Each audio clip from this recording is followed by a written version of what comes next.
Hey there, internet friends. Welcome to another episode of That Nerdy Site Show, a weekly podcast where the team members from That Nerdy Site get together to talk about our lives and all of the nerdy things we love about them. I'm your host, Trevor Starkey, and joining me once again, Cameron Abbott. How you doing, Cameron? Hey, what's going on, Trevor? What's going on is today we're going to be talking all about Starfield, finally, now that we're a couple weeks caught up on PAX stuff and our Baldur's Gate spoiler cast. So we're finally talking some Starfield, which is good because it gave me time to sit down and break away from Baldur's Gate enough to play some Starfield. And then you, as a longtime One Piece fan, are going to be sitting down talking about you re-upped your Netflix to watch the One Piece live action thing. That is correct. So we will chat about that.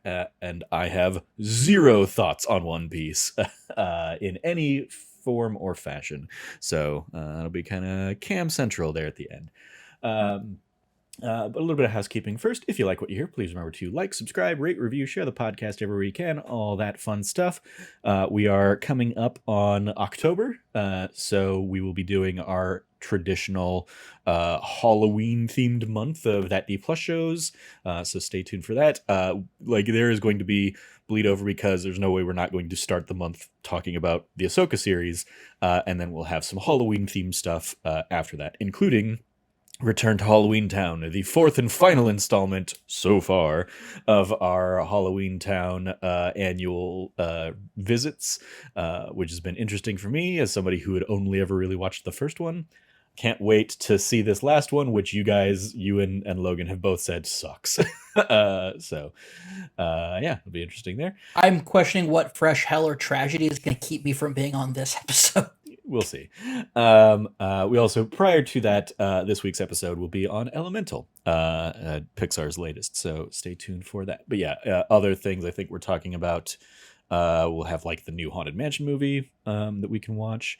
What was it? There was something else that is just dropping in October. It's not going to be it won't be a Thanksgiving or a Halloween one, but Mrs. Doubtfire I saw is coming to Disney Plus early October, so we'll have to do that one in November or something. So yeah, stay tuned for all the fun stuff over on that podcast. Without further ado, Cam, you've probably put in. Actually, I don't know. We've probably put in some comparable time into Starfield, or at least level wise. I certainly passed you at some point, Yeah. But then you went and you've kind of gotten further down the main quest stuff than I have. So about how much, I guess, not going on time because I'm not going to know how much time I've put into Starfield. But what level ish are you at in Starfield now? I just got to level 28. You just got to level 28. Okay, then you've gone back and passed me again because I think I'm in the maybe 25. Yeah. Admittedly haven't played it in a few days myself. So tell me, to kind of kick things off, what are your thoughts so far on Starfield? Starfield is one of the best Bethesda games I've ever played. Between its shooting, its its engine, how well it runs. I was gonna say it doesn't need to do too much to be best in shooting. Yeah, it's really, really good. I'm really impressed by the variety of weapons. Every time I think I've finally seen just about every weapon, a new one pops up. And my chosen play style switches up a little bit. I'm still mostly running mostly running pistols for the most part. But I do have some other weapons just in case for backup. And then of course you just have to have a cutter with you. You want to be gathering resources. I'm the thing that I can honestly say the most that I think this game is lacking is in its lore and story. The world itself, the world of Starfield, or rather the galaxies of Starfield, are not very interesting, I guess is the best way to put it. I'm not really tied to or feel compelled by any of the characters. It's interesting to see, and the thing about it is I don't think it needs to be. The writing reminds me a lot of old school David Asimov novels where the story wasn't about the people or the characters. David Asimov or Isaac Asimov? Isaac Asimov, sorry. Yeah, Isaac Asimov, the famous sci-fi writer who literally has 1 billion sci-fi novels. Yeah. Um, like the father of the sci-fi of the spacefaring sci-fi genre. His stories were always more interesting about the concepts and the ideas behind them rather than specific characters. Uh, and his it was like his character work and whatnot was nothing I think to like write home about from a modern perspective, I should say. Certainly for his time, he was groundbreaking. But for his considering all the different sci-fi movies and television shows that have completely ripped him off over the years. Uh, so this feels very Asimov-esque, and this is far much more about the actual being in Starfield and roaming the universe than it is for me about the actual journey. Like there's interesting stuff happening, I think, especially some like low level questing that seems pretty interesting. But its main story is really about the concept and idea of exploration and what happens when you look into the abyss. That is, the vaster universe, and kind of like where like they've chosen such a fascinating place to find humanity, which is you're post a massive war between two massive, multi-planet factions of the United Colonies versus the Freestar Collective. You have some other stuff going on with like the House Varun that I have not really gotten deeper down into. And then you have like this idea and concept of these pirates, the Crimson Fleet, kind of like roaming around. And I think that there's a lot going for it. But what draws me back is never really like it's not the story or the quests that are getting me to come back. It's really more about the combat. It's more about the adventure of roaming through space and doing fun missions.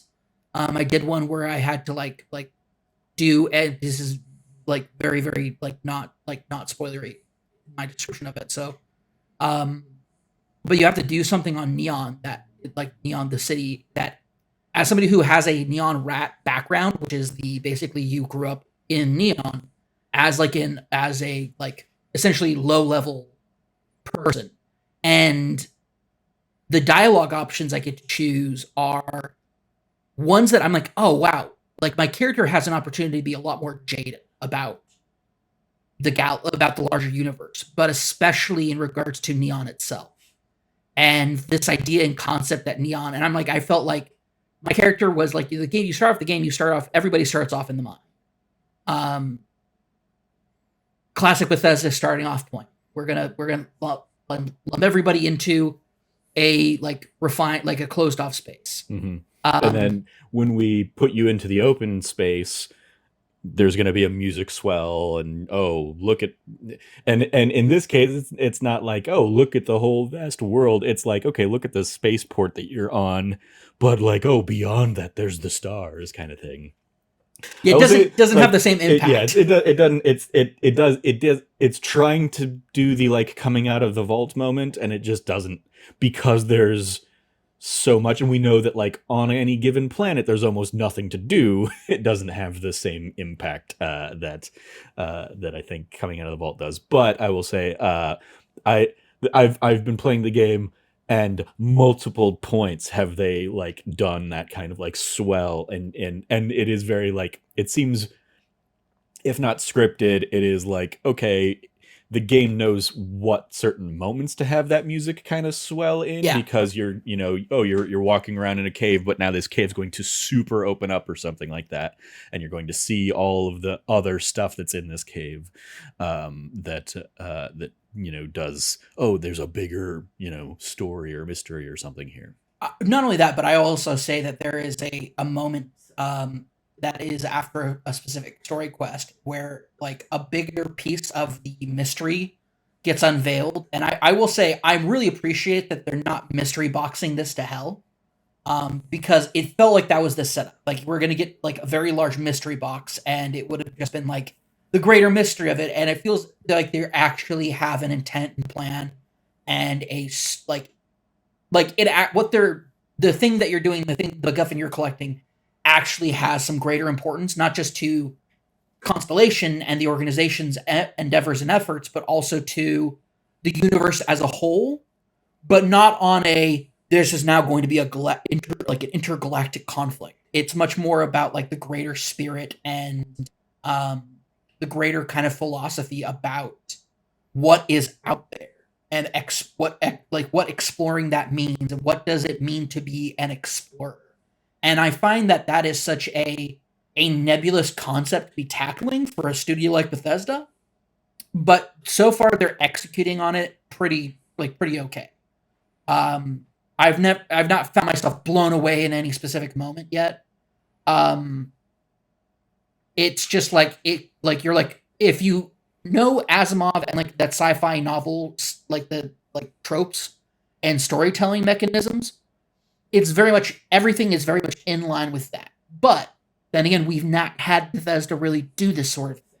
The closest thing we have towards this is like No Man's Sky, which is much more about exploration and building, and everything else they added over the years to the game. And I feel like this is probably the closest thing we've come to a like. You have No Man's Sky, you have Star Citizen, and then you have Starfield, and they're in some weird Venn diagram of what makes like really good space game and space exploration. And like I think it's nailing a lot of points, but I think it's still also being held up by a couple of other things too. So Yeah, for me, I admittedly I'm not actively when I'm playing the game, I'm not actively thinking about the Outer Worlds. But even just in this conversation, I'm like, oh, the Outer Worlds does a lot of these things better. oh yeah, absolutely. The Outer Worlds has like so much more interesting character to it, not only in like your companions, but just like in the decisions they made to go so over the top. This is trying to be so rooted in like here's realistically what could happen in the next few hundred years of humanity and our Yes. journey into the stars, and I mean like whole bunch of the stuff being very like. Oh, there's just like literal NASA stuff in the game. Mhm. It's like, oh yeah, no, they're just straight up going that route, and it ends up being like, oh, that's not what I'm not looking for like a realistic interpretation of what where we might go, because it ends up being boring to me, and it's like okay, so much of this is like pedestrian, and even I mean the fact that like oh the books I'm finding are all like 18th century literature, English literature of like A Tale of Two Cities and Great Expectations and stuff like that. It's like Dracula. yeah, Dracula, Frankenstein. It's like okay, and the fact that like you open up any of those and it's like oh it's the actual start of the book, oh because of course it's the actual start of the book because they're all in like the public domain, they could just do the first page of the book or whatever. But it's so like I think you nailed it. It's pedestrian. I think Outer Worlds works so well because they take something to an nth degree and an extreme, and also the companions are so much more compelling in Outer Worlds. The companions are, I'll put it this way, they're like people, like regular people, there's that and it's kind of fucking boring. and I mean yeah in this one, and there's only like there's 3-4 companions. I've only gotten the ones like I've got Vasco, and then I've gotten Sarah, who's basically going to be your first like constellation companion. There's like 5 or 6. There's like Sam beyond that. I know. Sam, there's a few others that are like kind of slightly spoilerish, so I won't get into them for you. But well, there's the guy who you like found initially. You go back and Barrett, get him too. Yeah, Barrett, and then there's another person. Right, and I think that's it though. That's it. Yeah, and so it's like even that is like okay, in this ginormous universe that you've created, you've only given us like 4 characters to like connect with, and as somebody who just because I was like I'm curious has gone through the like romance path and married Sarah in the matter of a day or two in game kind of feeling. It's like, oh, these are incredibly thinly and poorly written, especially off of playing Baldur's Gate 3. Yeah, I think that's another thing too, is that relationships in games have gotten so much more complicated since Fallout 4. I mean, but like even in Fallout 4, like you weren't like marrying these people. So it's not like they've not only simplified it, but they've also like made it a significantly more like lifetime commitment, and like I had a wedding in the game that weirdly, as I talked to you about, like I'm playing with the kid stuff perk, so I have my parents that are around, They weren't your wedding. and that's been some fun stuff where they invite me to their apartments and we go and visit. They'll leave a note for me at Constellation, and somebody will hand it to me, and I'll read it, and it'll be like, "Come by, immediately. We've got big news," kind of thing, and I'll go by, and my dad won a poker game, a straight flush against four queens or something, and he won a ship that he's giving me because he doesn't need a ship. And so like there are fun That's wild. there are Okay. fun little beats like that, or they'll give me a gun and be like, "Be careful out there, son." That's cool. That's actually really cool. Yeah, I mean, there is a trade off because you're giving them like 2% of your credits every week, kind of in game kind of thing. But yes, it is like, yeah, I got a 30,000 credit ship out of it basically. Did you have to register it? It came auto registered. Oh, nice. Okay, that's the kicker right there. That's the Yes. kicker right there. Yeah, Dad's It like, came- I already did the paperwork and everything. It's all in your name. And I there was you like, go. cool. That's the kicker right there. Because man, oh man, those registration fees when you capture ships and stuff, they rake you over the coals. I Like mean, you end sure. up. I captured a 56,000 like 560,000 credit. Oh, well, that's a very expensive ship. So yes, I would expect It was a registration fee It was a to be class pretty B. comparable. It was a class B cruiser. So Yeah. I grabbed it, did the registration for it, sold it. I only made like 40,000 something credits. I mean, it's still 40,000 free credits. But yes, I don't think you understand how much I go through in credits. in this. So like there are cool moments in the kid stuff thing like that, including like, back in the, very first interactions I had with them, it was like, "Hey, got any lucky lady?" kind of thing. And at that point I did not. So I was like, "No, nothing to speak of there."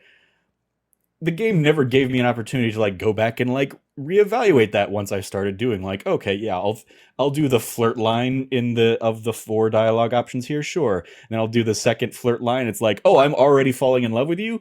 No, I'm not. Like, I don't even like the most interesting thing about you is you kind of look like Amelia Clark, and that's about all I can give you. I know virtually nothing else about you, Sarah.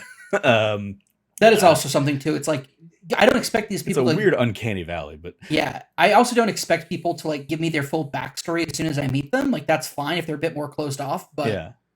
a lot of these folks just seem not to have like a depth to their backstory. And like to Sarah's credit, like eventually she's kind of like revealed some stuff about her pre-Constellation days and like some trauma that basically she's still working through. And like I went on a companion quest with her to kind of like deal with some of that stuff. But yeah, like it was pretty much like, okay, I flirted a third time, and it was like, okay, here's the level to basically do a commitment thing, or the mission to do like a commitment thing, and basically like, okay, well, now we're going to partner. And then like almost immediately, okay, now here's one to also just go and get married, go off to another planet, and we're going to bring in a couple of people in the story, including like, I have one conversation with her where she divulges she has a strained relationship with her mom, and hasn't really like talked to her recently. And then like in the next conversation we're having, where it's like, okay, we're planning the wedding apparently already. Like one of the options is like, "Oh, should we invite the Constellation crew?" She's like, "No, I want to keep it small. I want to keep it, personal. Keep, us and them separate," kind of thing. I was like, "Okay, do you want to invite your mom?" kind of thing. And she's like, "You know what? Yeah, I probably should, based on, the 5 minutes ago we talked about this." And then there's no option for me to invite my parents. Even like I went to my parents' house, which also is an interesting thing because like you get like an initial like quest icon to go like find your parents. And then if you don't remember where they are, like I didn't initially, you're going to be scouring the residential district in a couple different buildings trying to find which was their apartment. I finally found them, but yeah, I was like, "Oops, and that speaks to a larger thing of like the mapping in this game is atrocious, really awful, in large part because it's seeming. I mean, outside of like some of the main hub worlds, it's all super custom, like generated, procedurally and all that stuff. But yeah, I hate navigating this game, because compared to other Bethesda games. Like I, Skyrim does it so much better. Like the yeah, Elder Scrolls do it better. Fallout games do it better. This is just like how, like, especially when you're in a compound. I'm like, I hate that I don't have like just a local area map to be like, okay, yeah. which of which okay, I'm back at a fork in the road.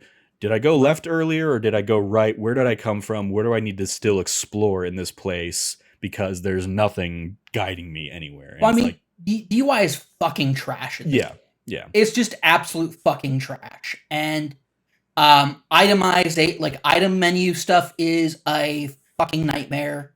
Sorry for dropping F bombs 20 minutes into the podcast, but it is what it is. Like, it sucks. And it's like, I want to. Here's the thing. Like Bethesda are always Oh, yeah, they're notoriously always terrible about these This things. is the worst they've ever been. Yeah, I mean, like the fact that they're still aren't like, okay, just do like the fact that there isn't like a mark as junk kind of thing, or Yep. like the closest you get is like, okay, you can move all of resources from like one container to another or something like that.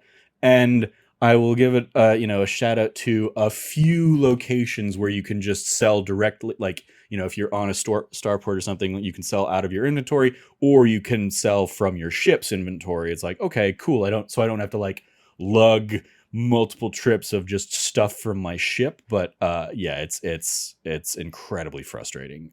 And same with like the reason I will absolutely never get into the outpost building, because they're not fun anyway. Nope.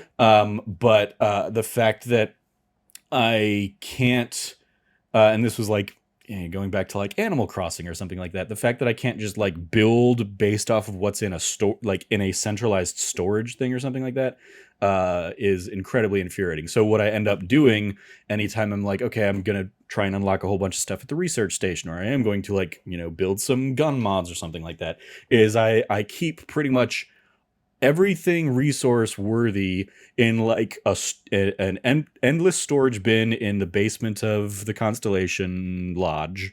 And then I basically, when I'm ready to do one of these things, I go there, I transfer all of that relevant stuff out of there, including like food and stuff like that, because I might need that for recipes or whatever. And then I build whatever I can, and then I dump it all back into storage. And it probably takes 10 minutes just doing the item management anytime I want to try and do this. And it's Yeah. like, it's incredibly boring and infuriating. And like, okay, why?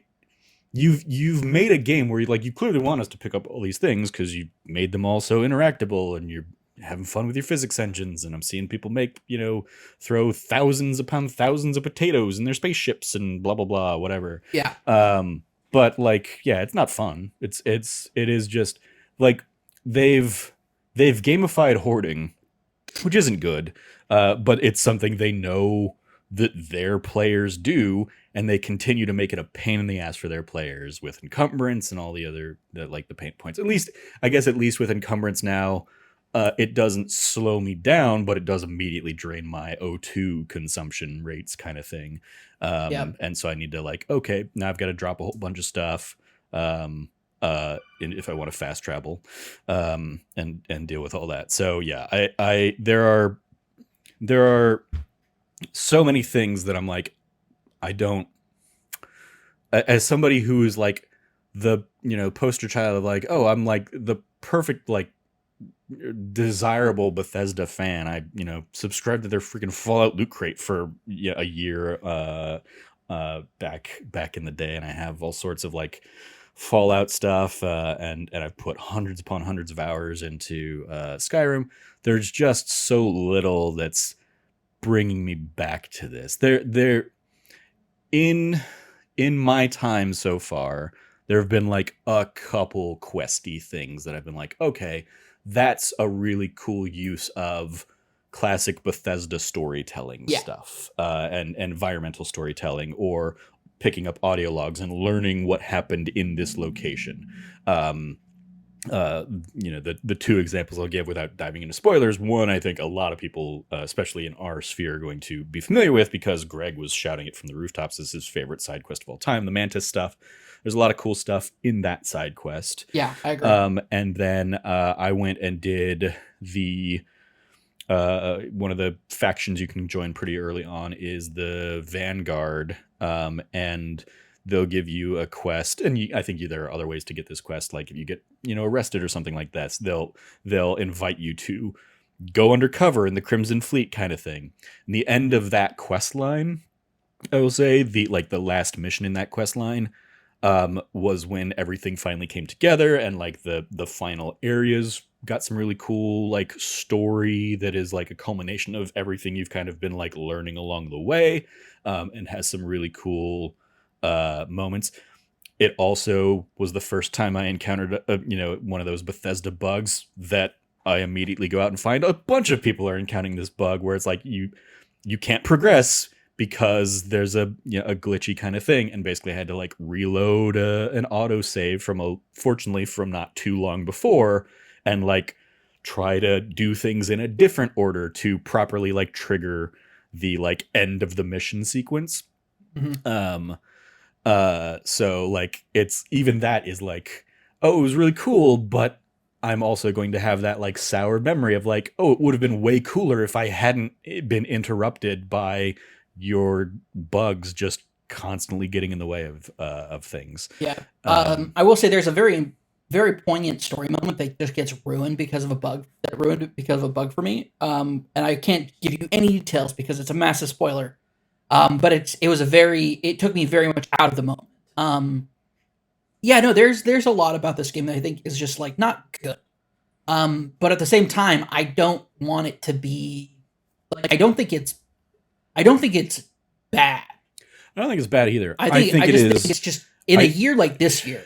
I think it continues to be Bethesda kind of making games in their own like bubble, in their own vacuum. In their own silo. Like they've siloed themselves off and they're like, we make Bethesda games the way we make them. Yeah. And it's like, but why aren't you picking up from other studios? Why aren't you learning from other places? Like Witcher came out and kind of like elevated the game, and then Cyberpunk came out and had its own level and degrees of Bethesda jank, but it still was doing more interesting things with the Bethesda type of game. And here, yeah, it's like this is such a, I mean, like this and Fallout 76 are like, okay, you just aren't paying attention to anything that's happening in games around you, are you? Because it feels like they're still like, the evergreen meme of like, oh, we're just releasing Skyrim again on a new platform thing. It's like, oh, you just don't know how to make games past Skyrim at this point, do you? Like you're doing the exact same stuff. Yeah, this time you aren't. The biggest thing they've probably like advanced is their shooting mechanics, because there aren't, they decided they weren't going to come up with a reason for there to be VATS in space, which is stupid. They absolutely could have done that. But I kind of like that there isn't. There's reasons for that though. I think that why I like it. I mean, it's fine, and yeah, but it like they're by no means a good shooter. They are now a serviceable shooter. Like it's now a serviceable first or third person shooter, compared to, if you try and play a Fallout game without VATS. But it's still not like it's nowhere reaching like the levels of a Destiny or a game that does make first person shooting their bread and butter. Yeah, I think that there's a lot of stuff lacking in that aspect of it. I also think that in that same vein of like they're just like, I think they've just gotten past, and they've gotten lapped. Other games have just absolutely lapped them as it comes to Bethesda style storytelling, environmental storytelling. They've just gotten so lapped, and I feel like they're doubling down on what they've already done in a way that here's the thing, like, yeah, they're just making Skyrim again, and it's like that would be fine. And sorry, let me rephrase it. That would be great if each time you did it, it was more noticeable that you were improving on Yeah, the different and things. I use that as like a very shorthand, but like they're not even making Skyrim again, because like Skyrim was like leaps and bounds for me at least, so many improvements above Oblivion. Absolutely. And I have many times said, despite it being my game of the year it came out, I very much would have rather Fallout 4 been a Skyrim to like Oblivion kind of jump from Fallout 3, and instead it was like a Fallout 3.5 kind of thing, and it was like they didn't reconfigure a whole bunch of mechanics to do a whole bunch of interesting stuff there. And Starfield just feels like another Fallout 3.5 with better shooting, and that's about it. An infinite level of planets to explore that have nothing. So hey, you got bored with one wasteland. Here's thousands more with less to do on any of them. I think on top of that, also, I will say I love space combat. I love this. I love That's, the I guess, yeah, that's a thing I haven't done a ton of. yeah that I've been in a few dogfights and stuff, but that's definitely more and my thing. and I will say the culmination of the Crimson Fleet stuff has like a great mix of, okay, you're doing some on base or on ship stuff, and here's a section that is like combat in space. And I like the one of the other like favorite little side quests, mini quests things I've done was kind of the start of the Vanguard stuff, where it's like, okay, go jump in a flight simulator, and we're gonna test you. And flight simulator is like, okay, you got 6 phases to do. Pass 3 and you can pass and join. Yeah. But for the if you pass like phase 4, 5, and 6, you'll get like an increased kind of bonus.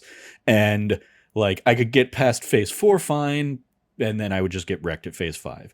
And so like I started putting points into piloting and like tracking skills to improve my pilot stuff. And then there's also an onboard computer in the flight simulator that you can hack and put on debug mode kind of thing. And that was like a cool little, like you can kind of like cheat the flight simulator thing. Mhm. Which is like factored into, and like the NPCs like, no, you did it at the end of the thing. So, and you get like rewarded on like your ingenuity to use all the tools at your disposal kind of thing. And so I had a lot of fun just doing that, like that little bit of like combat over and over until I finally got like all six waves done. Mhm. So yeah, like I've enjoyed the combat. I'm still not great at like I don't think I've ever, apart from like one or two scripted beats or like mission specific things, I don't know how to only disable a ship so that I can board it. I only know how to destroy the ships really. Okay. I haven't really mastered that. Yeah, it's 2 parts. 1, take down shields, and 2, take out engines. Those are the 2 things you need to Okay. focus on. They're right next to each other on the menus. Yeah. You just tap between the 2. I mean, even that, like going back to the UI, like that's a nightmare. Like in the midst and in the flurry of combat, having to figure out which one, especially because I'm playing on controller, like, okay, what have I driven my left stick to? Is it the left stick that I'm using for this, or is it the D-pad I'm using for this? Because it's different between what you're doing in the targeting and versus like what you're doing controlling your own ship. I do not like that convoluted element of, especially on controller. It may be a better I think it's just better on interface PC. on PC. Yeah, because it's 'cause literally you can just a probably tap. click a button or whatever. It's tapping between A and D on your WASD. So A and D, when you get into that point, because at that point, forward and backward, W and S are throttle like and speed, and so A and D are when you're not in targeting mode are used for spinning maneuvers, and then when you're in targeting mode, A and D swaps between different targets. So I think it sounds like it's nightmarish on controller. I mean, It works very well. Let me rephrase that. It works very serviceable. even the way you're describing it, it's the fact that the control scheme changes on a dime between, am I in targeting mode or am I not? And it's okay, what's the control scheme based on which mode I'm in right now? What do I need to figure out and remember how to do? Like, I don't like that. And I run into that in, I don't like that in on the ground either. Like I'll be in scanner mode because I'm doing, I'm surveying resources or creatures and stuff like that, and suddenly a creature becomes hostile and I have to switch out of scanner mode, but that's a button press, otherwise I'm now slowly pulling out my cutter and lasering them, and I need to get out of that mode to get to the gun that I actually want to be shooting with them with. It is just like more UI issues that make the game a lot more frustrating than, because they're trying to do so many things. And I would be like, if it was like a ping system instead of, okay, I've got to turn a scanner on and stay in a scanner mode.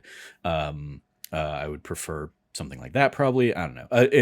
There are so many things about this game, and they're like, I don't know if this is like, it became a self-fulfilling prophecy, because the more I was seeing about Starfield pre-launch, the more I was like, there are a lot of things that they're like very excited about that are doing nothing for me. Mm-hmm. And like, yeah, there's like a bit of, okay, I'm going to throw on a podcast and mindlessly wander around a world to like 100% scan it and find all the resources and stuff like that.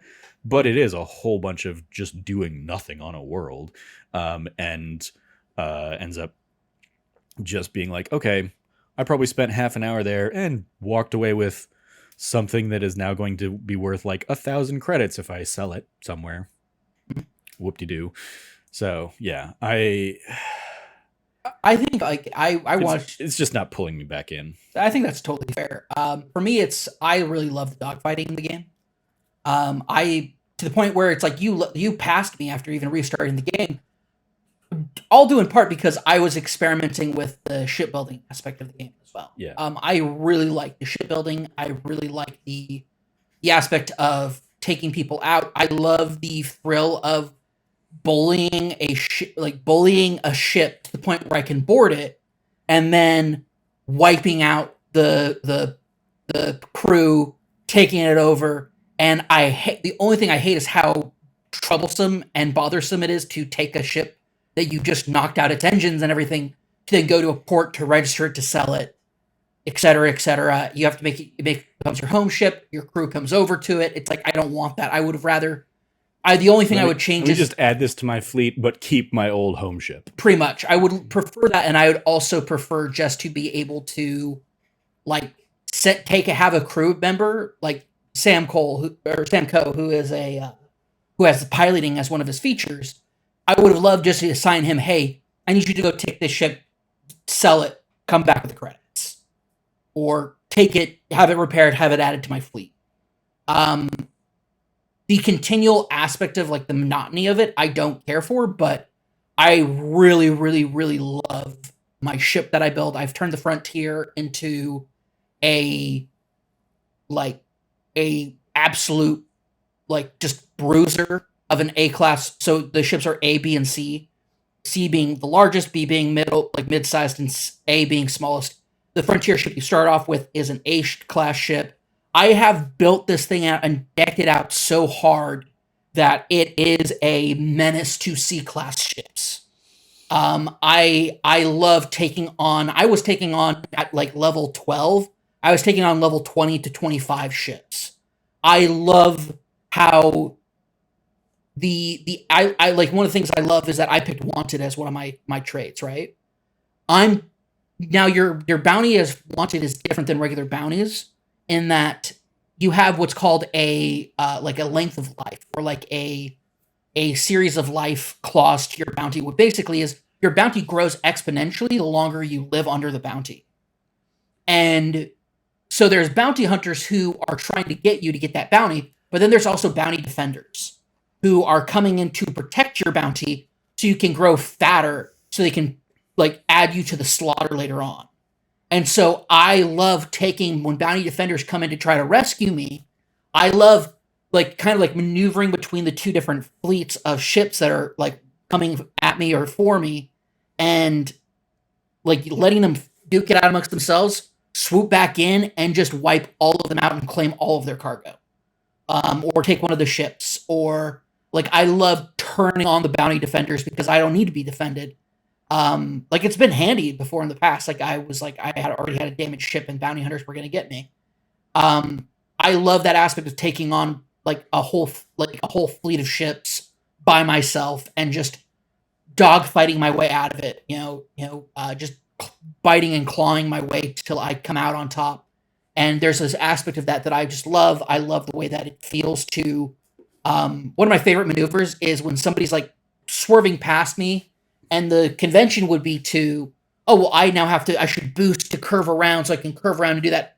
I just decelerate right away, spins me faster that way, then boost my way to chase them, and all of a sudden I'm on their tail and I'm blasting them out of space. And it's just so visceral and rewarding to just see these ships blow up. And it's one of my favorite aspects of the game. I made my, for people who are familiar, my ship basically looks like a black, teal, and crimson, or not crimson, maroon, Y-wing, basically. And I have these like really cool compartments and hubs that I have attached to it. I didn't show you yet, but I've upgraded my weapons, so now I have 3 auto cannons for ballistics, 3 upgraded like maxed out lasers for the laser weapons, and then I have 4 missile pods.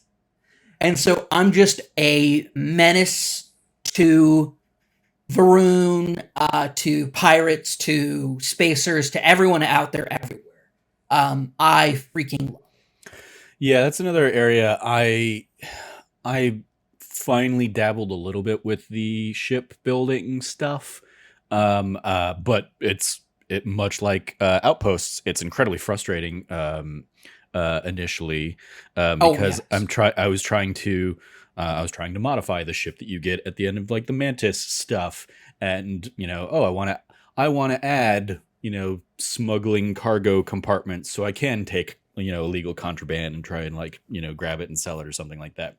And like initial attempts, it was like, okay, it looks like it's attached, but no, I'm getting the the thing saying, hey, you can't attach this. Nope, it's not attached to anything. I'm like, okay, what do I need to do? Oh, okay, so there's an icon here that is like, okay, that's basically the snap to Mm. thing. But this doesn't snap to that, or I don't, or I'm trying to snap to it, but something else is in the way. And it ends up being like, okay, so how do I try and like, what can I move to try and and ultimately, like, I finally was like, all right, I'm just gonna throw a few like habitats on like I'm going to like, there's like my main habitat area that I know I'm when I walk onto the ship, this is where I'm standing, going to, and then like the shield generator or something is like above that. I'm going to move all that stuff up a couple levels, and I'm going to add like extra little habitat things just on top of that, and then like reconnect everything. And then now I've got some like leeway on the wings that I can add stuff to and stuff like that.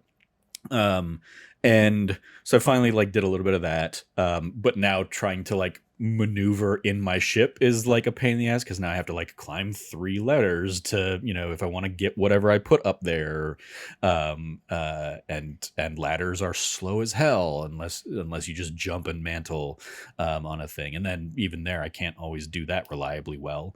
Oh, I have a jetpack that gives me like massive acceleration upwards. Mhm.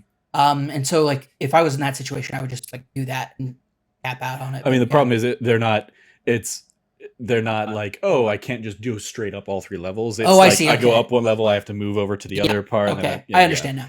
Yeah. um so I've got that as like a frustration pinpoint. Even that's a thing. Like, I was on the fact that I don't have a map of my ship while I'm on my ship, or Oh yeah, of that's any super ship annoying. while I'm on a ship. I spent on one of the like Crimson Fleet missions. I was like on another person's, like on their ship, and it was like, okay, go talk to the person at their helm. And I spent like I spent a good 10 minutes just trying to figure out how to get to their helm and where their helm was, because I wasn't finding the ladders up to it. I saw the quest marker. I'm like, how do I get up to you? Where the hell? And finally, like, I found them like in the back of a cargo bay and like around some crates. I had to like go up. And so it's just, like, it's that kind of frustration. But then a new like little pet peeve I found was before doing all this like modification, the first thing I really did with that ship was like, all right, if I'm gonna, pretend I'm out there being the mantis, I'm going to go ahead and make my ship a green, praying mantis kind of thing. And I'm gonna just I'm gonna do neon green as basically kind of like all of the components of my ship, and as opposed to like the browns and the grays of, and that's like ship design, cool. Have fun with colors. The game does not do that. Be more like Guardians of the Galaxy. So I went ahead and did that, and I appreciated it at least like the first time I was doing it. It's like, okay, I find a good color green that I'm gonna go with, and then like the color is there in like recently used, and I can pretty easily click other pieces. I would much prefer if there was just apply all. That would have saved me a whole ton of time. I'm gonna also let you know, recently used does not last. I'm aware. Okay. That's where I'm going. Oh, because that's where you're going next? Yeah.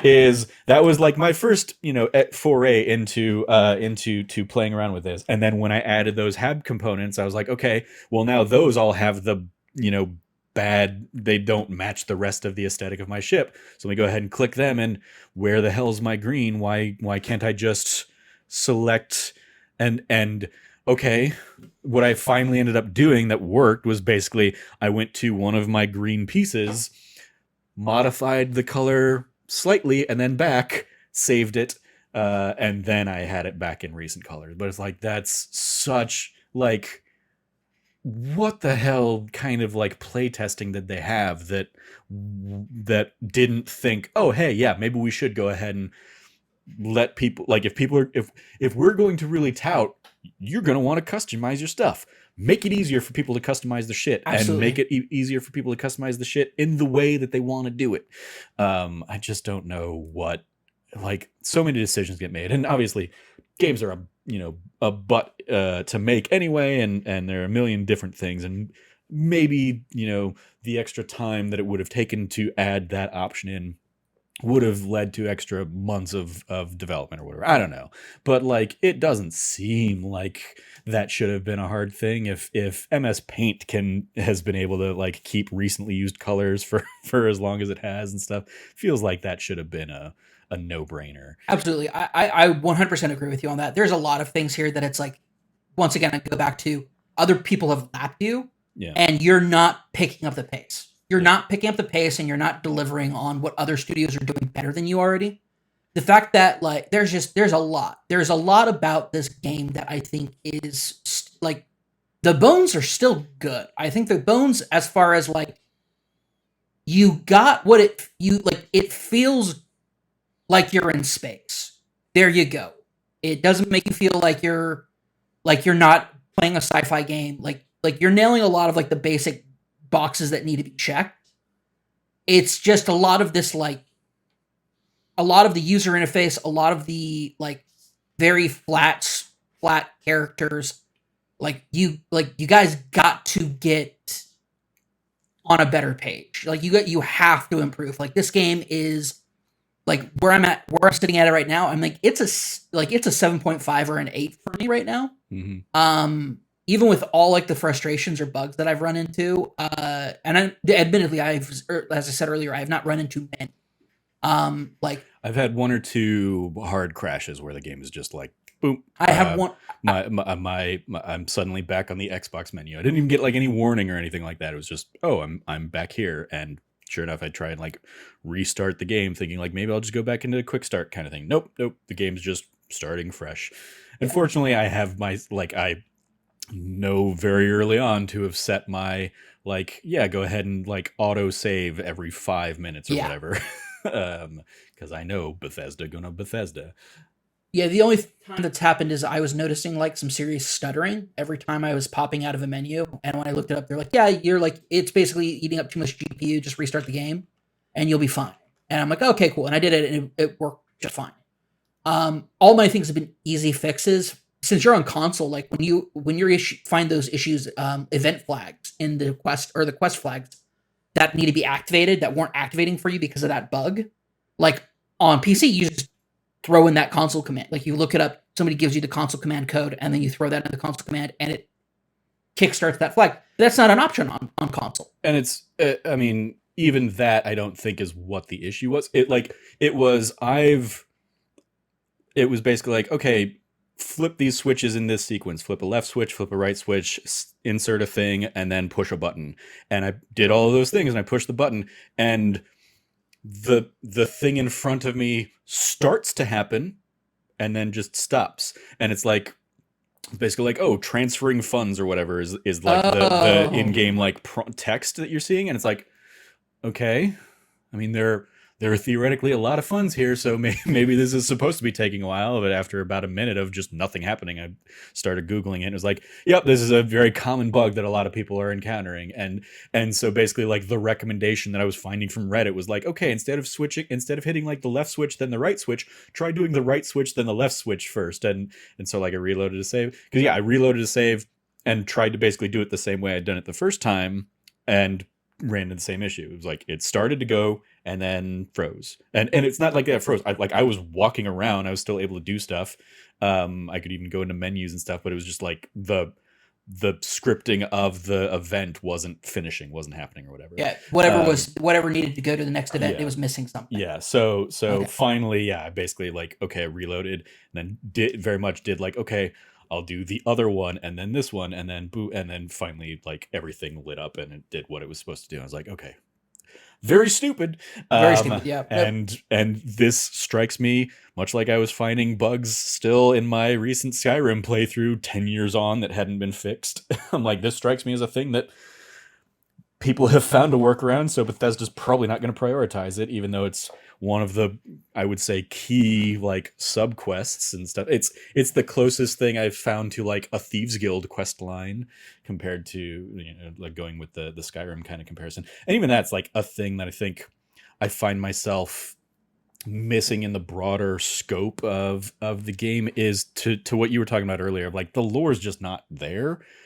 It's And also the factions, it's all shades of authoritarian. yeah.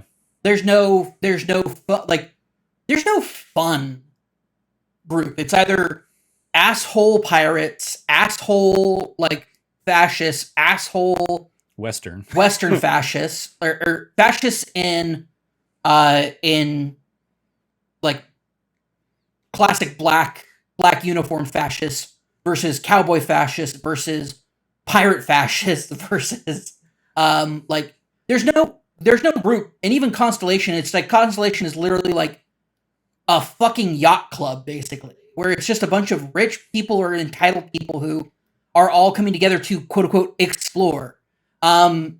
It's all very hoity-toity, and it's like there's no like we are the people faction. There's no populist faction. There's no the closest thing I found is like it's the people who are living in the well on at New Atlantis on Jemison. That's it. And they're not doing a faction. They're just poor. They're just poor. Yeah. And that's like, oh, you like, I mean, the whole thing, as I've encountered in going through like the Vanguard stuff, is like, okay, yeah, as part of the Vanguard, you are entitled to citizenship, and with citizenship means you can buy a place on New Atlantis. Oh, but like, even on your fast track thing, you're not going to be a citizen for 3 years unless you do all of this, like this other quest line that I'm doing Vanguard related that I haven't gotten too far down, but it's basically it's digging into a lot of the terror morph stuff, which is basically like as soon as I thought, I was like, oh, of course they got to do a Deathclaw kind of thing. So there we go. There's our Deathclaws. I run into Terramorph stuff as somebody who's like finding UC stuff that's like fucked up the Terramorph stuff, and it's like one more reason I don't want to help the UC. And it's weird because there's obvious members of your constellation that are from Freestar or UC, but nobody makes a compelling case for either. And on top of all of that, I'm like, at this point, man, like, fuck all this. Hail the Great Serpent, House Varun, let's go. Like, give that a shot at least. I mean, monarchist instead of fascist, I guess. It's not compelling. There's no compelling factions to like make you want to be a part of it, and especially coming from. I mean, especially like, I absolutely there have been a couple moments I've been like, I mean, like as I said to you, like very early on, when I went down that started going down the path of doing the Vanguard stuff, I was like, "There's no chance in hell you're going to do this because a cab," and Absolutely. you absolutely wouldn't want to like join these space cops. Yeah, Um, like I had contraband that I forgot about, and I got picked up, and you get put in front of the Vanguard commander, and he's like, "I'm gonna make you a deal, duh, duh, duh," and I'm just like, "Fuck you, pig," mhm. and he goes, "Fine." And the only reason I reloaded a previous save to not like go down that route is because I was almost close to leveling up, and they reset my level for being in prison, and I'm Yeah, like, "Oh." they decreased your experience, right? Yeah, Yeah, they drop your experience, and I'm like, oh fuck that, reset the yeah. game. Like, we're not doing that. Otherwise, I'd 100% be okay telling him off because he's like, I thought you'd be different, and I'm like, I don't know how, man. You don't know me. I'm a neon street rat. I literally joined a mining company to get off of neon because your fascist boots were cramping the poor people's neck. Oh, so that just in a weird roundabout way reminded me of another thing that I've been wildly frustrated about, given how much both like reviewers and like with Bethesda and like a whole bunch of people have been like, it's a Bethesda game, so you can kill pretty much anybody. There have been so many people that have been like, nope, can't. Like I can shoot them, but they just go down and they crawl around a little bit and then they bounce back up. They don't die. Um, uh, uh, and it's like, okay, why did this person need to like why does this person have your plot armor for like the one quest I did where I was like, okay, to help out some miners, I'm going to go ahead and like apply for and become the executive assistant of like the CEO of the company, and basically like he sucks, so I'm gonna do whatever I need to do for him so that I can get access to his computer, so I can like approve, the work orders Is that. that the Ryujin stuff? No, not Ryujin. I mean, that is another job I've applied for like 3 or 4 different jobs in the game. Ryujin's one. I've not followed up on that one. No, this was over on Sidonia on Mars. It's the one I mentioned. I went That's to because it's right. like talk to Trevor, and I was like, yeah, I'm gonna go talk to That's Trevor. right. And he's basically like, go up to the space station and apply for the executive assistant job. And then we're going to basically have you go in to the HR computer and basically like delete out all the other applications so they can only hire you. And you do that, and then they hire you. And then you get like sent on like another mission to kind of like gain favor with the CEO. But then he's like, okay, yeah, go ahead. I suck. I'm incompetent. Go ahead and do my. Obviously, he's not saying that, but he's doing CEO speak that translates to I suck, I'm incompetent, do my job for me. And so I was like, all right, he does suck and he's incompetent. I've gone ahead and approved the thing. You know who doesn't need to be living? This guy. I'm going to take out some anger on the CEO autocracy here, and Eat the fucking rich. Let's try, exactly, I go. just try and like blast him, and he just goes down. A whole bunch of people scream, guards get sent at me. Ultimately I'm going to end up like loading a save kind of thing. But yeah, he does, like I can't kill him, and they're like, I've encountered so many people like that where I'm like, I'm curious, and I shoot them full, like I quick save, then I go shoot a thing, and then like, yep, like I don't know why I can't kill this person either. And so it's been like wildly like, why they're all Skyrim children where they're just and it's like I don't that so the thing that people were like touting about, like, yeah, like I saw Bay Street like Patrick Klepek out there being like, yeah, my daughter was like, oh, you can kill anybody, okay, go ahead and like shoot that guy, and he shot that person and they died or whatever, and I was like, okay, so I was looking for that experience, and nope, didn't get it. So That it's like sucks. I just don't, and which is another thing again, like going back to Baldur's Gate, like Baldur's Gate lets you kill a lot of those people, and Larian has like built in a lot of safeguards and backup characters for if you kill critical characters, somebody else will show up to progress a thing where needed. And it's like this game just falls short on that, and seemingly for no reason in some of these cases. It's like, okay, why did this guy need to die, or Yeah. why does this guy need to live? I've finished this quest, is there some other mystery quest that I'm going to like loop back in around? I can't imagine there is, because this is just kind of often in, a nowhere place kind of thing. But Yeah, it's also, yeah. speaking on that, just one more like big pain in the ass Mars thing.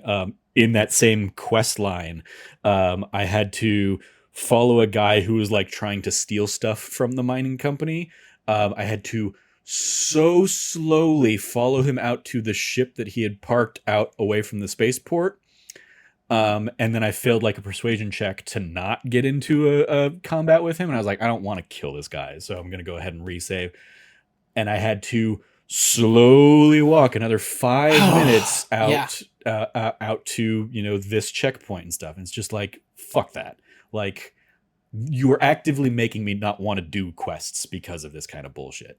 I don't understand why, how they thought, like, as they're testing, because these are scripted quests. It's not just kind of like random, Mhm. oh, go to this planet and try like until you scan a thing bullshit.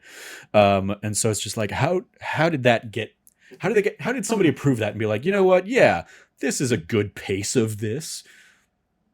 Yeah. For like, in 5 minutes there are like 4 very specific dialogue points along that way where he starts chiming in with something, telling, basically like incredibly foreshadowing that he's probably going to try and get into a fight with you at the end of this. And it's just like, I have to slowly do this. There's no way I can speed this along. I wanted to like this game, and it's just giving me so many reasons to not. Again, I don't think it's bad, but it's not good.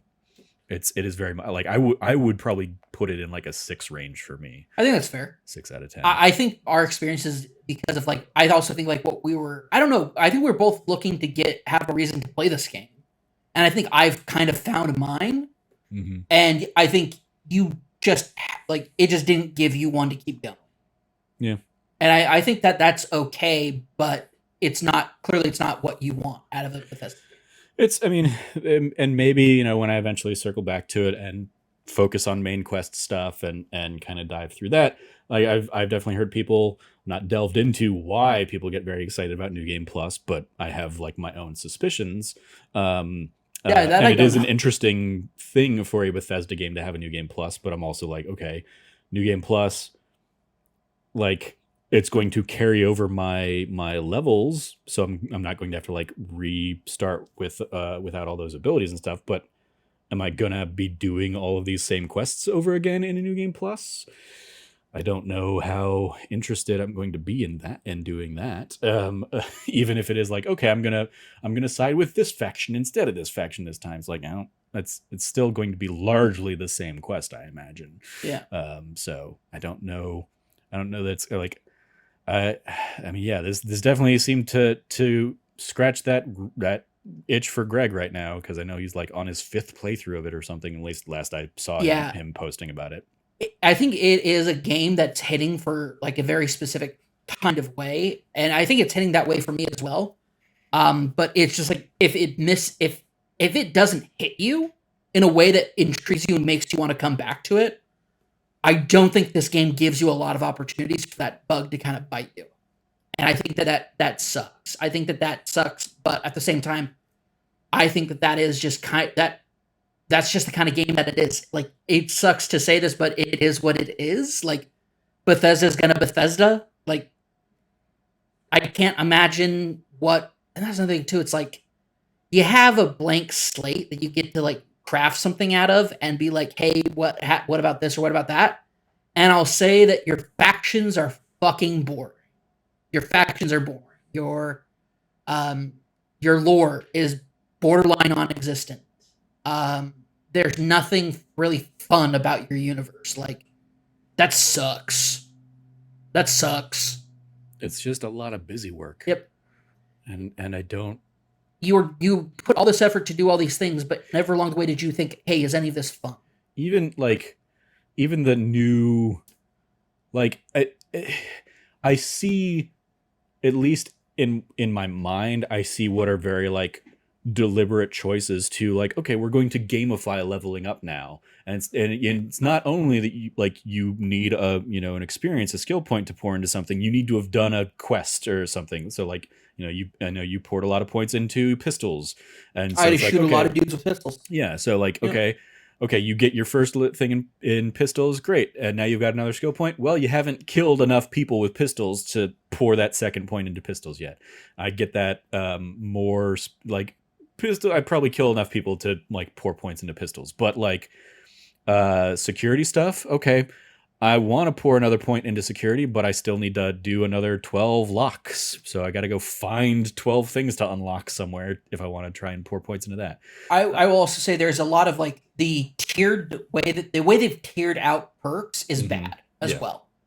Perks, the layout, the requirement for you to put a certain amount of points to get to the next level. Some very basic shit. Some lowly basic shit is locked at tier 2 and tier 3. Yeah. And that's goddamn nonsense because there's other stuff in tier 1 that's fucking useless unless you're trying to play specifically this kind of way. And it was just bonkers that gunsmithing, gun equipment stuff was locked at tier 2. Gun engineering.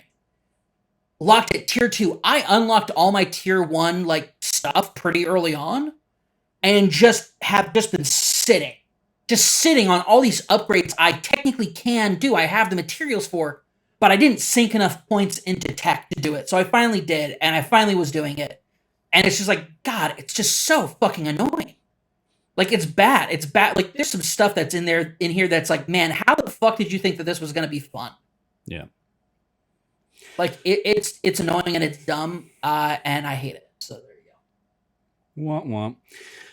So those are our Starfield thoughts. We'll continue to revisit it as if and when we finish the game. I'm sure. I don't know if we'll ever get around to like a full blown spoiler cast on this one, but I don't think there's enough to really say that there's a spoiler. Yeah. All right. Well, then let's switch over, Cam, to something that hopefully has been bringing you more joy. One Piece, the Netflix live action One Piece. You want to talk about joy, man? You want to talk about joy, boy? Ooh, let me tell you. One Piece, the live action, is without a doubt the best anime live action adaptation in potentially forever, but there's maybe a few caveats. I've never seen Battle Angel Alita. People said that that's really good as well. I don't have the context for the original anime. The movie was fine. Yeah. I did it was unsettling, and it very much did that thing that we just complained about on Amazing Spider-Man D+ shows of like, oh, they clearly were trying to set up a franchise and like, oh, here's the mystery that we're gonna resolve in the second film, without giving you a first film that was going to merit a second film. So those are my. Apparently, James Cameron and Robert Rodriguez are still doing the second. So. I mean, James Cameron has enough money that he could bankroll a second one, but I don't know if it'll ever actually come to light. I think he said he wanted to finish like this set of Avatars. Yeah. So we'll see that the second Alita film in 30 years. I mean, yeah, when the girl playing Alita will be super age appropriate to continue playing that role, all that stuff. Yeah. Yeah. I will. Yeah. No. Live action One Piece is pretty dang good. So what are the other, if you have them just off the top of your head, what are the other like potential in the running for good live action? Good live action. I'm trying to think. Weirdly enough, the JoJo Bizarre Adventure live action adaptation for Diamond is Unbreakable is actually pretty good. You have, oh God, what was it? It was Cowboy Bebop. I have not finished. Because it breaks my heart watching the live action. Because it's like, wow, you guys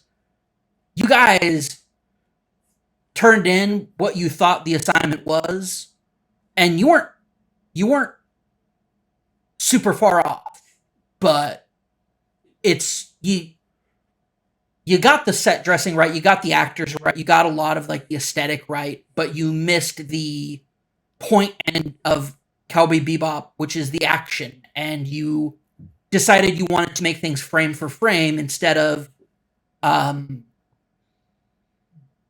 bringing the action and flow and the kind of like John Woo inspired action sequences that were done in the anime, and you did not bring that to the live action pacing of fights in the live action show. It's missing a lot of like. If you look at it from surface level, yes. If you look at it from like a much more technical level, which is where a lot of like the greatness of Cowboy Bebop as the anime comes from, like you missed the mark.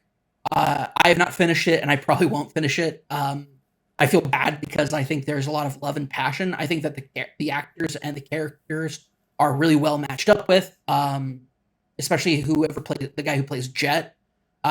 Absolutely nailed Jet as a character, and everyone else was pretty good. That being said, I'm trying to think of what other ones that aren't like just like borderline atrocious or like absolutely just like not of a high like a good quality. The only ones like that's fine. The Full Metal Alchemist live action series stuff has never been good. There's just no, it's just not good. That being said, like yeah, so there's not a lot of it of like stuff coming to live action from anime for good reason. It's difficult. Yeah. But hey, it's good to hear Netflix finally got one after because the only one I probably have context for is Death Note. Oh God, that's another one. I would not even put that in contendership. For no, absolutely. I know full well it's not a good. Like it was fun that they leaned fully into Willem Dafoe, but like, and Lakeith Stanfield is definitely like putting his all into it, and he's great in so much of what he does. But yeah, he's L, right? In that? Yeah. I thought I really liked that interpretation of L. I thought it was a stark difference from the original L for sure, but I felt it was a very like, if we're going to be reinterpreting this from a Western perspective and Western storytelling, this L makes a lot of sense and it's very, very good. And I appreciated a lot of the notes that he did as a tie back to L as a character in manga. Yeah. Anyway, One Piece blows them all away. Absolutely, it does. Holy shit! I can't where to even start. I'm going to start off by saying casting is absolutely perfect. It's perfect. I mean, much like as the like I have zero context for any of this stuff. I remember the Cowboy Bebop stuff coming out and everybody being like, "Oh my god, this looks so much like the show," and they did do really cool like 1-for-1 shot stuff, and it looks like they really get the style of it. And then basically it came out, and people were like, "That's like all they got." They missed the mark on so many other things, and it very much looked like from my outsider perspective that they were really nailing the look of One Piece for this one. But I have no real context for if that look is good or not. For anybody who wants a great breakdown of like on every single level about how this live action works and like what it does to make it work, Mother's Basement, which is a YouTube channel of a Jeff Thu, I think is his name. He's a massive like media analyst and video essayist. Video essay maker. Oh. Sorry. The way I pronounced that could have been misconstrued. Anyway. Essayist? Essay is short for assault. So some people on like TikTok get around like the gotcha. Automatic filter. They'll call someone an essayer or essayist. Gotcha. So sorry about that. He does really long, in-depth. It is Jeff Thu. Jeff Thu, yeah. He does really incredible breakdowns, and his honest review of One Piece, I think, is probably the best out there right now. It just does such an amazing job of, one, nailing the characters and having the characters be live-action characters, not trying to recreate, bring the anime to life. It's not trying to do that. What it's trying to do is taking its themes, motifs, and characters and the spirit of those characters and embodying them in a live action interpretation of the story. and it does such an amazing job of nailing that on just about every aspect. I think there's a few things that I'd want to change, but that is just it's two scenes in particular that I think don't have as much impact as they do in the other mediums. But also, I think that is something that live action may not be able to do as well. For example, the guy who plays Zorro is probably too hot to play Zorro. There's moments that Zorro's supposed to be like an ugly character, or like be doing something that's ugly. As far as like there's a scene where he ugly cries in the anime and manga that's like really brutal for his character, but it's such an amazing point for his character, and it just doesn't nail as well because he just can't. The character or the actor just can't ugly cry to that level, which like is fair because people just don't ugly cry that well.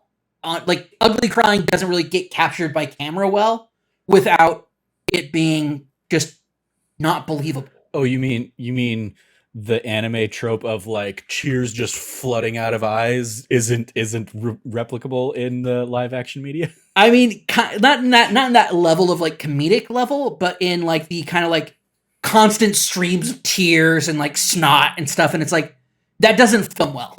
And I get it. McIntyre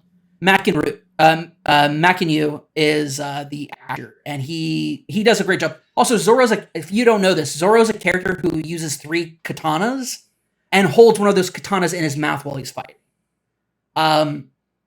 Obviously, there's some physical constraints around that, as like in a live action medium, and I think they nail it perfectly.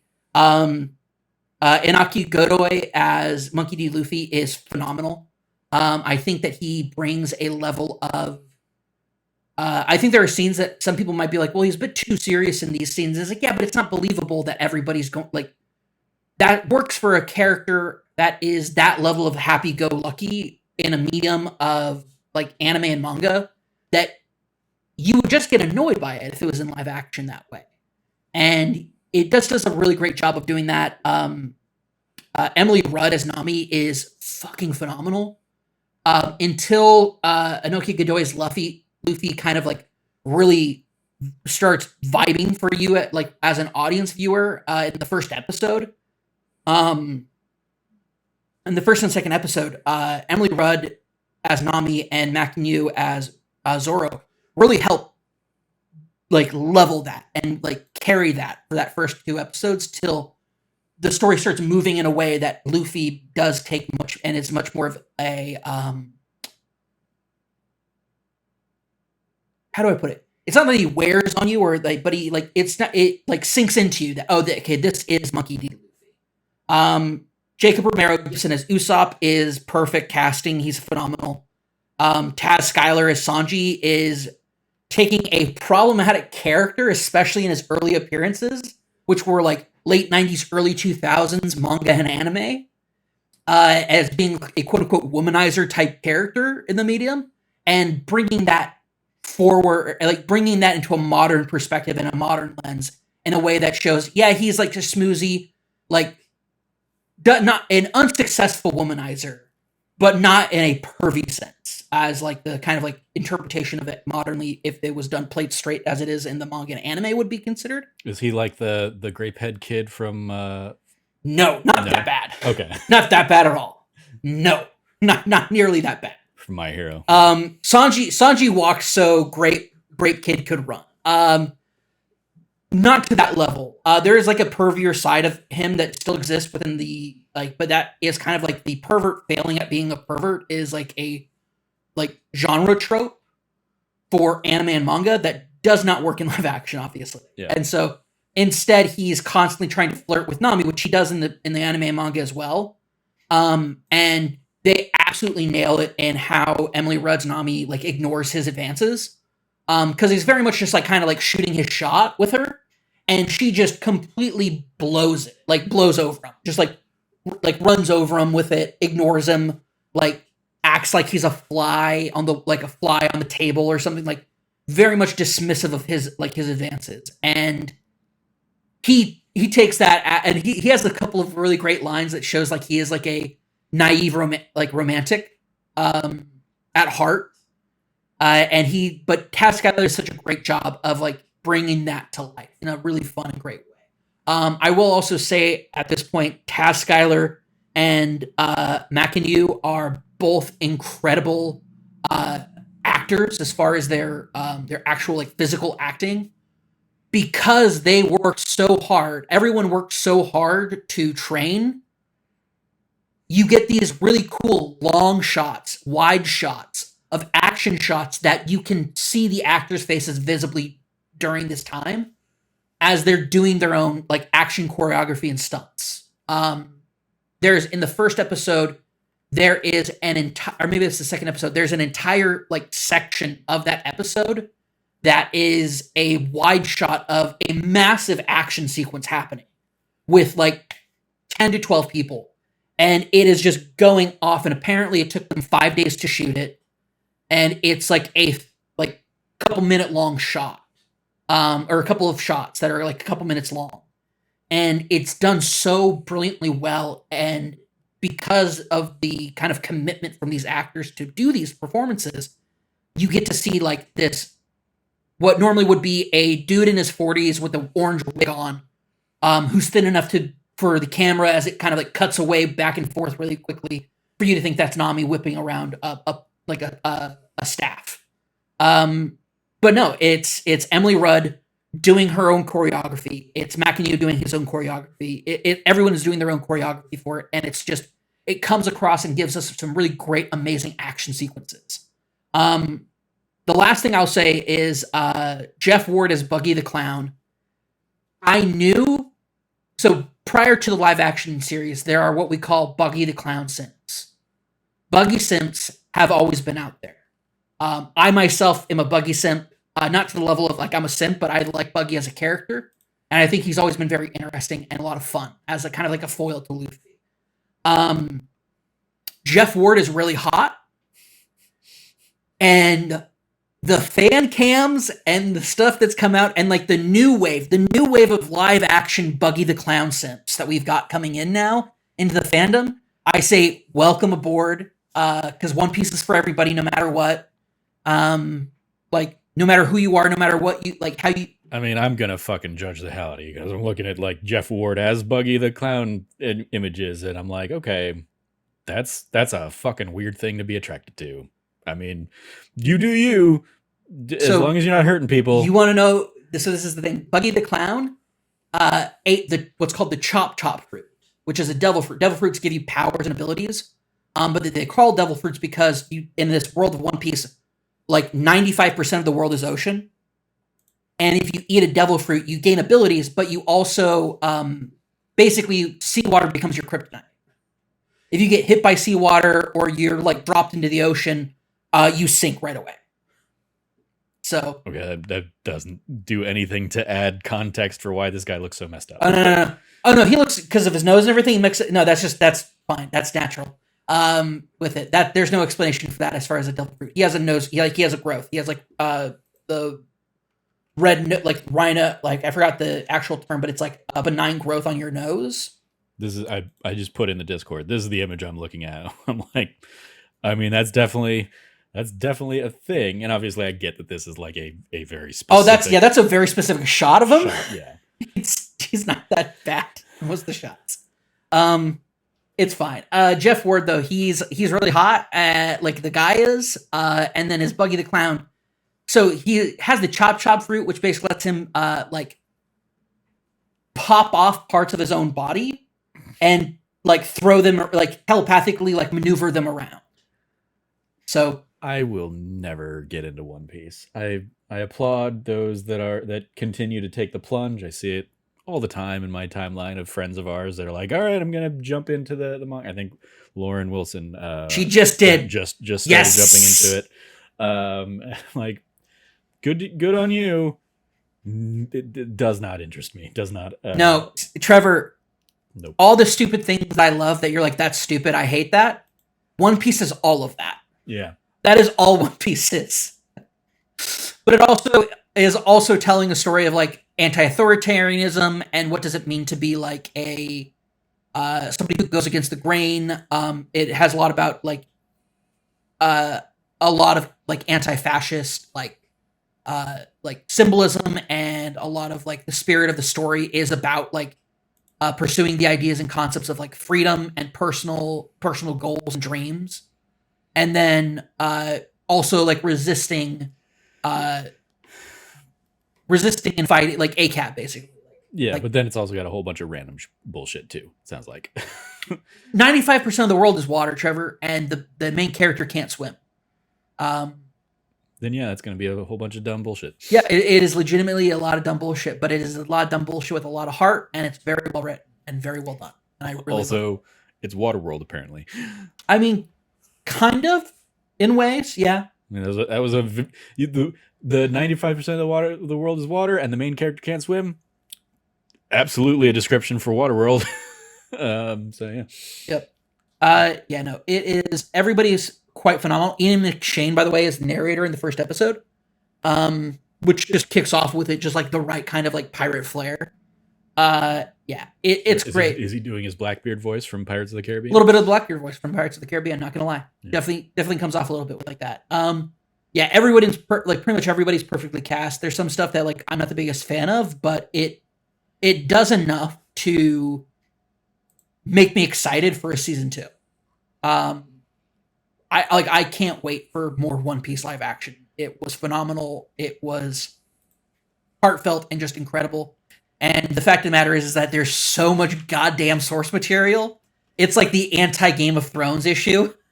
Yeah, I mean it's definitely it's all going to come down to, does Netflix want to pony up for more seasons and stuff? Have they confirmed a second season? Yeah, they already greenlit the second season. Okay, I hadn't seen anything on that. And in large part, I think because of the strikes and everything. Yeah, it's been a like, okay, like from everything I've seen in terms of like the stats, if it didn't get a second season, it would be an anomaly compared to like the Netflix viewing numbers of anything else comparable has gotten a second season.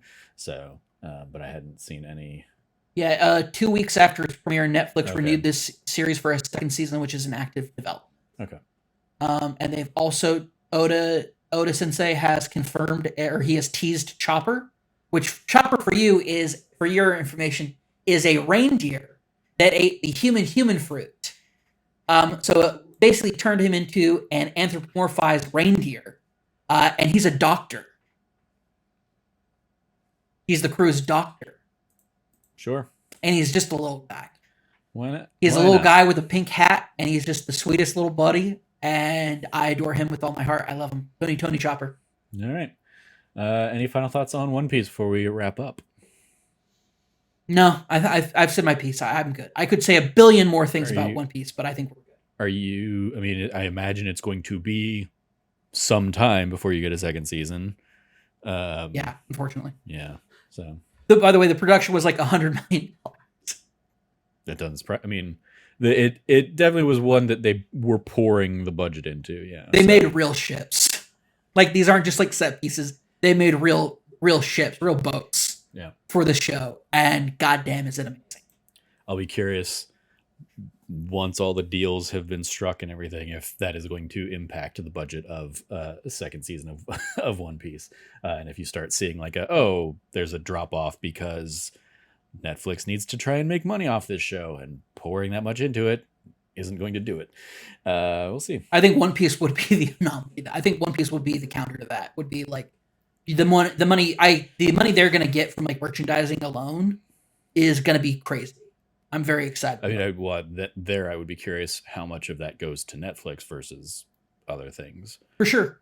There's a lot of pie being split up here for sure. Mm-hmm. Oda, Shueisha, which is the company that owns the like the production or like the publication of One Piece, is in their weekly magazine. And then Toei owns the anime rights. And then, yeah, so like there's a lot of pies that could be split up. I don't know what the exact like numbers are for it. If it's just like Oda and Shueisha are like producers on it or whatnot, but it's very, very good. And also I want to say a massive shout out to I'm trying to remember his name. He is the showrunner and he's phenomenal. The showrunner he's just, I think it's Stephen Maida is his Yeah, name. there's Matt Owens and Stephen Maida are the developed by credits that I'm looking at here. Yeah, I'm double checking though. No,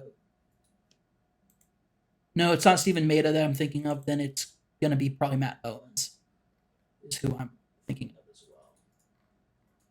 Matt Owens. Yes, Matt Owens. He is awesome. I love Matt Owens. He's been great. He was he is a Matt Owens and Stephen Maida are massive One Piece fans, and so they're basically got the dream project to be working on. So. Yeah. Going back to live action stuff and the things I think Netflix will put their money into is, I imagine it's like One Piece and the upcoming Avatar. When that series hits, those definitely seem to be the like, we're putting all of our coin into that and hoping that those both hit. So we'll see. One Piece I'm not sure how Avatar's gonna hit because that thing's been mired in production issues. It has, and the fact that like the original Avatar people like bounced off the project doesn't bode well for it, but we'll see. All right, well, I think that is going to do it for this week's episode. Thank you, Cam, for joining me to discuss Starfield and your thoughts on One Piece. Follow Cameron at RevCatbit, 2 B's, 2 T's. Anything you want to give a shout out to there, Cam? PAX West material is probably going to start. Like, sorry, I've been kind of like backed up with everything else that's been going on in my professional life. But we'll have that material. That the last of that will probably be coming out, and then my written piece on like everything post PAX I will be posting out as well. Okay, so cool. You follow me at Trevor J. Starkey. I'm continuing to play through Baldur's Gate 3 as part of our Let's Plays on Tuesdays and Thursdays, so go check that out. I believe I'll be hitting Act 2 this week with Tyson Bahamutsa, my half-elf cleric. So yeah, go check out all that stuff as I, in like our timeline, continue to just burn through my Dark Urge playthrough, racking up trophies left and right on PlayStation. It's all going to come down to, am I going to want to play the game yet again all the way through in tactician mode to try and get the platinum for it? And there's a good chance I will, so we'll see. Stay tuned for all of that.